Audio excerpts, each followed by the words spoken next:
É muito interessante que, talvez na história da igreja, a mística que mais tenha tido revelações sobre o purgatório tenha vivido nos nossos dias.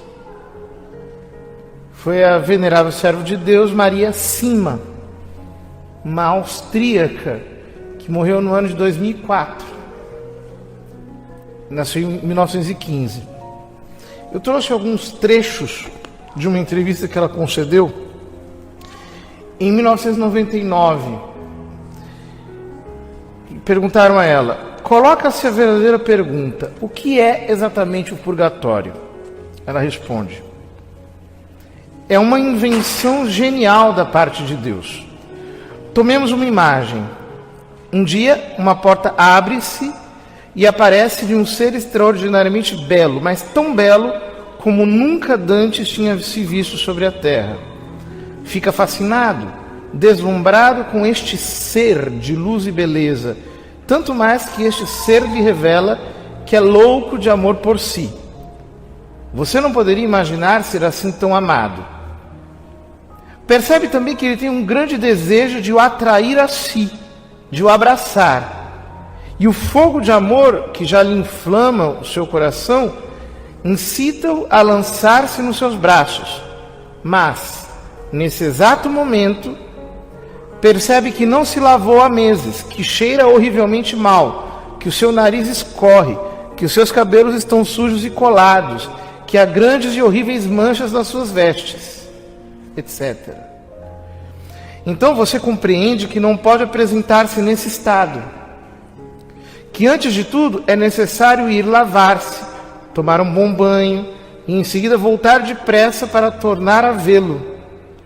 Mas o amor que nasceu no seu coração é tão intenso que este atraso, causado pelo banho, é absolutamente insuportável. A dor da ausência, mesmo que dure apenas alguns minutos, é uma queimadura atroz no seu coração, pois é proporcional à intensidade da revelação do amor. É uma queimadura de amor. O purgatório é isto. É um atraso imposto pelas nossas impurezas. Um atraso antes do abraço de Deus. Uma queimadura de amor que faz sofrer terrivelmente. Uma nostalgia de amor. É precisamente esta nostalgia que nos lava do que ainda é impuro em nós. O purgatório é um lugar de desejo, do desejo louco de Deus, do Deus que já conhecemos, porque já ouvimos, mas ao qual não estamos ainda unidos. Veja, Maria Sima via as almas do purgatório, convivia com elas, e a vocação sua era rezar pelas almas. Diz a entrevistadora: as almas do purgatório falam muitas vezes a Maria a respeito do grande desejo que tem de Deus e de quanto este desejo lhes é profundamente doloroso. Trata-se realmente de uma agonia. O purgatório é uma grande crise da falta de Deus. Mais adiante, quais são os pecados que mais nos arrastam ao purgatório? Responde Maria Sima: são os pecados contra a caridade, contra o amor ao próximo, a dureza de coração, a hostilidade, a calúnia. Disse que a maledicência e a calúnia são as piores máculas que necessitam de uma longa purificação.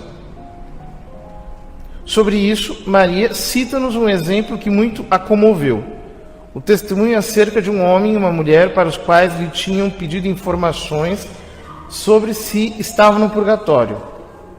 Para grande espanto de quem tinha feito a pergunta, a mulher já estava no céu e o homem ainda no purgatório. Ora, esta mulher durante a sua vida cometera abortos, enquanto o homem estava sempre na igreja, tinha uma vida muito digna e muito piedosa. Então Maria informou-se de novo, pensando que poderia ter se enganado, mas era assim mesmo. Eles morreram praticamente ao mesmo tempo, mas a mulher tinha tido um grande arrependimento e era muito humilde. E o homem criticava todo mundo, estava sempre a queixar-se e a maldizer. e por isso o seu purgatório foi muito longo. E Maria concluiu: não se deve julgar pelas aparências. Continua ela: são contra a caridade pecados tais como rejeitar certas pessoas que não amamos, recusar fazer as pazes, recusar a perdoar e todos os rancores que alimentamos. Quanto a isto, Maria confiou-nos um testemunho muito surpreendente. Uma mulher que conhecia muito bem tinha morrido. Encontrava-se no mais terrível purgatório, com sofrimentos horríveis. Quando veio ver Maria, contou-lhe a razão. Ela teve uma amiga que se tornara sua grande inimiga. Ela era a causa desta inimizade. Alimentou-a durante anos, ao passo que muitas vezes esta pessoa tinha vindo pedir-lhe perdão e reconciliação. Mas ela sempre recusou o perdão até no seu leito de morte. Este fato é muito significativo. O rancor alimentado conduz a graves consequências. Quanto às palavras, nunca se dirá bastante o quanto uma palavra de crítica, de maledicência, pode realmente matar. E ao invés, uma palavra benévola pode curar. Mais adiante, irmã Emanuele pergunta: Maria Cima, pode nos dizer quais são os meios mais eficazes para livrar as almas do purgatório? Resposta: é a Santa Missa. Porque é Cristo quem se oferece em amor por nós. E a oferenda de Cristo, dele mesmo a Deus, é a mais bela das oferendas. O Padre é o representante de Deus, mas é Deus, Ele próprio, quem se oferece e se sacrifica por nós. A eficácia da Santa Missa pelos defuntos é tanto maior quanto maior tiver sido o seu amor pela missa durante a vida e dela participavam, de todo o coração, também durante a semana, de acordo com suas possibilidades. São estes que tiram grande proveito das missas celebradas pelas suas almas. Lá também colherão como tiverem semeado em vida. Coisa impressionante, né? Ou seja, quanto mais uma pessoa valoriza a missa na vida, tanto mais a missa lhe trará alívio no purgatório. Como Deus é justo, como Deus é perfeito. Continua Maria Cima: as almas do purgatório veem muito bem no dia do seu enterro se oram realmente por elas ou se fazem simplesmente um ato de presença. Elas dizem que as lágrimas não servem para nada, somente a oração pode ajudá-las. Queixam-se de que há pessoas que vão ao enterro sem dizer uma só oração por elas. Eis um exemplo dado pelo cura d'Ars aos seus paroquianos a respeito da missa. Meus filhos, um bom padre teve a infelicidade de perder um amigo que ele amava ternamente. Então orava muito pelo repouso de sua alma. Um dia, Deus fez-lhe saber que ele estava no purgatório e sofria horrivelmente. O santo sacerdote pensou que o melhor a fazer era oferecer o santo sacrifício da missa pelo seu caro defunto. No momento da consagração, tomou a hóstia nas mãos e disse: Pai santo e eterno, façamos uma troca. Vós tendes a alma do meu amigo que está no purgatório, e eu seguro o corpo de vosso filho que está em minhas mãos. Pai bom e misericordioso, libertai o meu amigo, e eu vos ofereço o vosso filho com todos os méritos da sua paixão e morte. O seu pedido foi atendido. Com efeito, no momento da elevação da hóstia, viu a alma do amigo toda radiante de glória que subiu ao céu. Deus tinha aceito a troca. Meus filhos, quando queremos libertar do purgatório uma alma que nos é cara, façamos o mesmo. Ofereçamos a Deus, pelo santo sacrifício, o seu Filho bem-amado, com todos os méritos da sua paixão e morte. Ele nada nos poderá recusar. Mais adiante, a entrevistadora pergunta: Maria, você foi convidada muitas vezes a sofrer pelas almas do purgatório, para libertá-las. O que é que viveu e experimentou nestes momentos?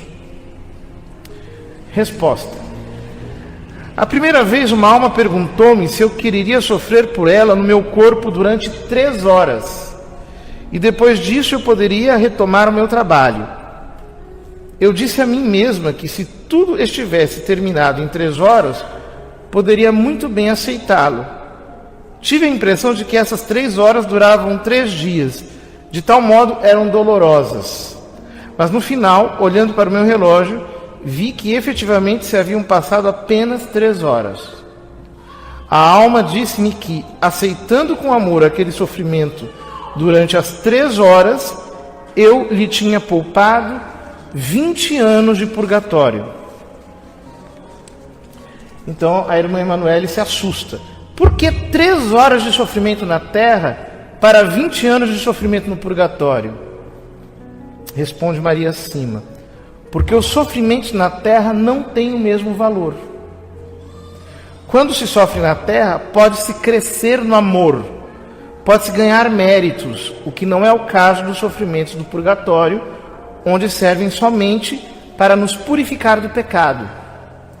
Na terra temos todas as graças, temos a liberdade de escolher.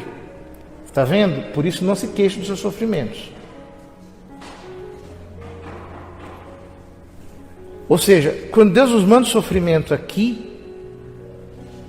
a proporção de sofrimento de que nós estamos sendo livres do lado de lá é incomparável.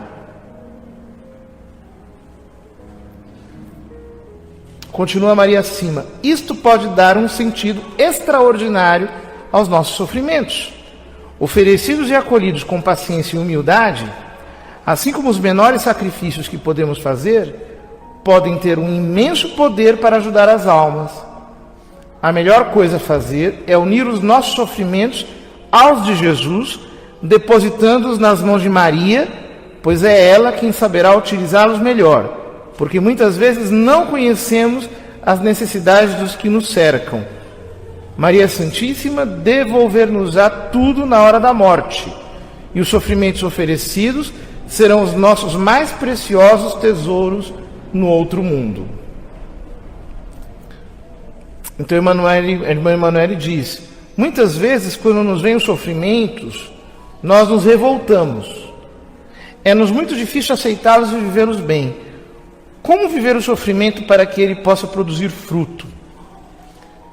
Maria Cima: os sofrimentos são a maior prova do amor de Deus. Se os oferecemos bem a Deus, podem salvar muitas almas. Irmã Emanuele: como fazer para acolher o sofrimento como um presente e não como uma punição, como acontece muitas vezes? Ela diz: é preciso entregar tudo à Virgem Maria, pois ela é quem melhor sabe quem tem necessidade de tal ou tal oferta para ser salva. A respeito do sofrimento, Maria Cima contou-nos um testemunho espantoso. Isto passou-se em 1954. Uma série de avalanches muito destruidoras caíram sobre uma pequena aldeia próxima da aldeia em que morava Maria Cima. Soube-se mais tarde que outras avalanches se desencadearam sobre ela, mas se detiveram de maneira totalmente milagrosa, de modo que não houve nenhum prejuízo. Neste lugar, morreu uma mulher que tinha estado doente durante 30 anos e que, mal cuidada, sofrera muitíssimo. Ela tinha oferecido todos os seus sofrimentos e suportara-os com paciência para o bem da sua comunidade. As almas comunicaram a Maria que a aldeia tinha sido preservada das avalanches graças à generosidade daquela mulher. Se ela tivesse tido boa saúde, não teria podido salvar a aldeia. Pelo sofrimento suportado com paciência, salvam-se mais almas que pela oração. Contudo, a oração ajuda a suportar os sofrimentos. Não olhemos o sofrimento sempre como uma punição. Pode ser aceite como expiação, não somente por nós mesmos, mas sobretudo pelos outros. Cristo era a própria inocência, e foi Ele quem mais sofreu pela expiação dos nossos pecados. Somente no céu conheceremos tudo o que obtivemos pelo sofrimento suportado com paciência, em união com os sofrimentos de Cristo. Veja que riqueza. São apenas alguns trechos. O livro é bem maior, mas Nós vemos aqui na experiência da Maria Sima o que o convívio com as almas do purgatório pode produzir em nossa alma. Ou seja, nós passamos a enxergar tudo de uma maneira sobrenatural. O que importa é a salvação eterna e, no plano da caridade, adiantar o quanto antes a união destas almas que estão presas no purgatório com Cristo, seu divino esposo, que quer unir-se a elas para lhes comunicar a sua alegria, a sua santidade. Não canonizemos as pessoas na terra, isso é errado. Às vezes nós dizemos, não, fulano era tão bom, não preciso nem rezar pela alma dele, já está no céu. E a pessoa está lá penando no purgatório, abandonada, esquecida, porque não se reza por elas. Um dia nós também iremos para o purgatório. A Maria Sima diz na entrevista, em determinado momento, eu creio que eu irei para o purgatório. Imagine, uma mulher que tinha uma santidade tão grande, dizia de si mesma, eu irei para o purgatório certamente. Por quê? Porque a quem muito foi dado, muito será cobrado. Vamos, portanto, queridos irmãos, sufragar as almas do purgatório e ler coisas da doutrina da igreja que falam sobre isso, esses testemunhos desses santos místicos, para avivar mais a nossa consciência dessa realidade. Porque, lamentavelmente, as pessoas parece que esqueceram disso tudo. Não existe mais céu, nem inferno, nem purgatório, nem nada, nem sufrágio. Meio que tiraram da sua imaginação esses conceitos e por isso acabam vivendo uma vida tão mesquinha, sem generosidade alguma. Que nós possamos aprender de todos os santos a obra de caridade, de rezar em sufrágio das almas, e assim receberemos muitas graças de Deus, porque esta é a obra de caridade que Ele mais aprecia, porque em socorro daquelas que não podem fazer nada por si mesmas.